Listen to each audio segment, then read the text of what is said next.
দেখো, আমি যেটা বলছি এটাকে বড় মনোযোগ দিয়ে শুনবে, কারণ জীবনে অনেক মানুষ এই ভিডিওটিকে মনোযোগ দিয়ে শুনবে না, আর অন্তরেও এই আওয়াজটি আসে, কিন্তু তখনও মানুষ সেটাকে ভালো করে শুনেই না। এটাই হচ্ছে বাস্তব। আর তার জন্য এই চ্যানেলটিকে করা, যে আপনি জীবনের সেই জিনিসগুলোকে বুঝুন যেগুলো আপনার অন্তরেরই আওয়াজ, কিন্তু আপনি কখনো সেগুলোকে গুরুত্ব দিলেন না। দেখুন, মানুষ এই পৃথিবীতে দুই রকমে পুজো করে, দুই রকম, এর থেকে বেশি পুজোর পথ হয় না।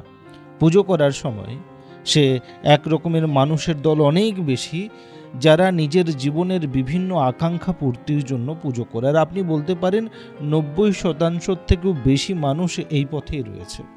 আর তারপরে যারা বেঁচে গেল, তাদের মধ্যে অনেক মানুষ শুধু এই জন্যে পুজো করছে যে মা বাবারা গেছেন মন্দিরে, বা মা বাবারা বসেছেন ঘরের পুজো স্থানে, আমাকে বসতে হবে, অপশন নেই, আমাকে বসতে হবে, আমার মন নেই তাও বসতে হবে, নাহলে তিনি খারাপ পাবেন, মা বাবারা খারাপ পাবেন, তার জন্য বসে থাকছে।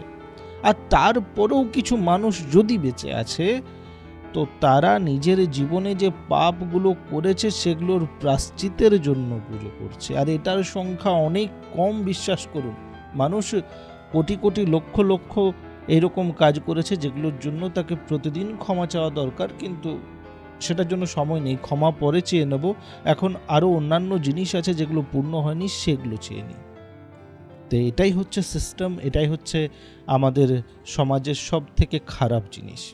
তো আপনি যদি চান এটা বুঝতে যে আপনার পুজোর সময় ভগবান স্বয়ং দাঁড়িয়ে আপনার পুজোকে গ্রহণ করছেন কি না, তো আপনাকে শুধু সেই সেকেন্ডে ওই জিনিসটিকে বোঝার আছে যেটা আজ তক বুঝতে পারলেন না, যে ভগবান সেই সব মানুষের উপরে বেশি ধ্যান দিচ্ছেন না যারা সবসময় ঝুলি ঝুলি আকাঙ্ক্ষা নিয়ে প্রভুর কাছে যাচ্ছে, যে ভগবান সেই সব মানুষের উপরেও ধ্যান দিচ্ছেন না যারা ভুলবশত মন্দিরের পেছনে বসে আছে বা পুজো স্থানে সব থেকে পেছনে বসে আছে, কারণ মা বাবার ভয়ে, দাদার ভয়ে, দাদুর ভয়ে বসে আছে।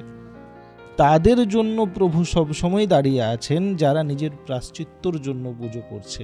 আর যখন মানুষ পুজো করতে করতে সেই অন্তরের থেকে অনুভূতি পেয়ে যাবে যে সত্যি তো পুরানো সময়ে যে পাপগুলো করে নিয়েছি, যে ভুলগুলো হয়ে গেছে, সেগুলোর জন্য আর ভাবার দরকার নেই, ভবিষ্যতে আকাঙ্ক্ষার কথা তো আমি কবেই ছেড়ে দিয়েছি, তাহলে পুরানো যে পাপগুলো করলাম সেগুলোর প্রায়শ্চিত্ত কি করে হবে? তখন অন্তর থেকে একটা বড় সুন্দর আওয়াজ আসবে যে ওরে তুই চিন্তা করিস না, তুই আজকে এই মুহূর্তে প্রত্যেকটা সেকেন্ড যেটা তোর সাথে ঘটিত হয়ে যাচ্ছে সেটাকে ঠিক করার চেষ্টা করে নে। পুরানো সব পাপ যেগুলো রয়েছে সেগুলোর দেখা রেখা এবারে আমি করে নেব। এইরকমই অন্তরের আওয়াজ যখন চলে এলো, তো জানবেন সেটা অন্তরের থেকে এমনই এলো না, ভগবান স্বয়ং তোমার সামনে দাঁড়িয়ে এই কথাটিকে বলছেন এবং তোমার পূজাকে গ্রহণ করে নিয়েছেন।